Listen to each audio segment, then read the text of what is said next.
kasaysayan, kababalaghan at iba pa ating tuklasin dito sa Historiador.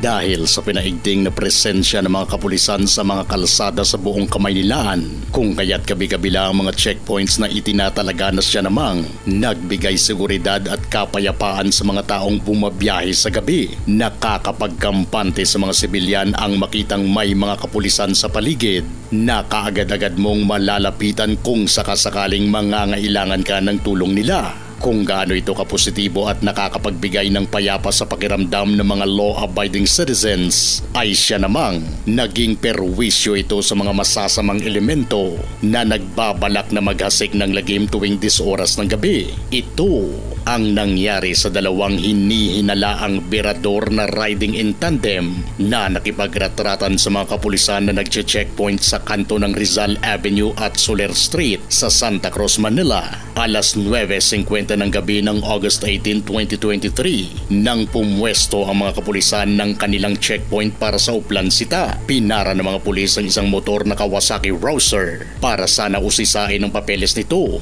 Pero imbes na mahinahon sanang sumunod sa utos ng mga pulis, ay nakapagtatakang naging agresibo ang dalawa nitong mga sakay na kapwa lalaki. Maya-maya pa ay bumunot na umano ang isa sa mga sakay ng motor at nagpaputok sa mga pulis. Kaagad na nadapyasan sa kanang mata ang pulis na si Corporal Raymark Laurena at sa kaliwang tenga naman tinamaan si Corporal Raymond Ocampo, kapwa miyembro ng MPD Tactical Motorcycle Rider Unit. Wala nang natira pang pagpipilian ng mga pulis kundi ang gumanti ng putok sa mga sakay ng Kawasaki Rouser na sina Wilfredo Marquez Jr. at Bobby Alconera. Malapitang retrata na nangyari at nang humupa ang putukan ay naiwang nakatuwad at toda sa Center Island ang nagpaputok na si Wilfredo Marquez Jr. Todas rin ang kawawang babae na nadamay lang sa engkwentro na kinilalang si Rosemary Di Paudon. Ang kasama ni Wilfredo na si Bobby Alconera ay tinamaan sa tiyan at kaagad namang dinala sa ospital. Ayon sa kanya, nagulat na lamang daw siya kung bakit biglang nagpaputok ang kasama nitong si Wilfredo nang sila'y pinababa ng mga pulis sa kanilang motor.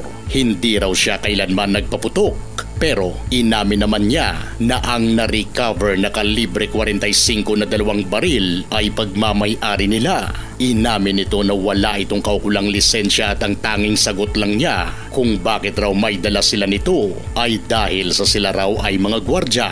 Sinita pa ng opisyal ng pulis ang tauhan nitong nakadali sa nagpaputok dahil sa bakit pa raw nito sinundan pa ang pagbira sa sospek kahit na nakabulagta na ito. Sagot naman ng pulis na nakatutok pa raw sa kanila ang 45 nito kung kaya't siniguro na nito para hindi na malagay sa alanganin ang kanilang buhay. Samantala, simula ngayong araw August 20, 2023 ay papalitan na ang pangalan ng istasyon ng LRT1 na Roosevelt Station sa Quezon City ng Fernando Poe Jr. Avenue sa bisa ng Republic Act No. 11608. Pinasa ng 18th Congress ang naturang batas noong December 10, 2021. Ang kapwa-artista at senador na si Lito Lapid ang siyang nag-author ng nasabing Republic Act na inisponsora naman ng dati ring artista at senador na si Tito Soto.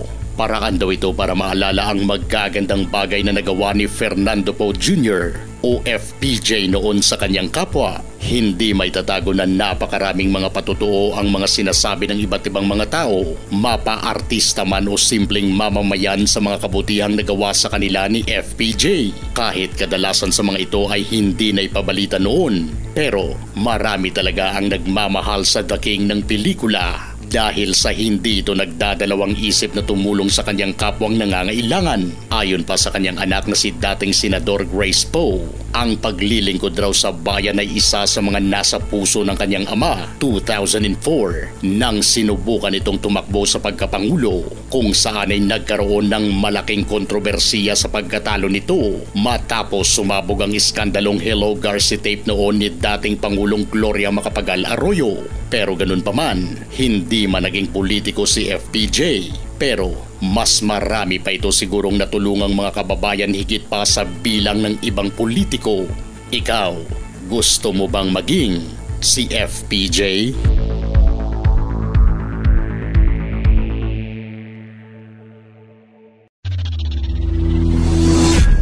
gusto nyo ng mga ganitong klaseng videos, panoorin, pindutin ang notification bell, mag-subscribe at i-share sa mga kaibigan. Maraming salamat po. Hanggang sa susunod dito sa Historiador.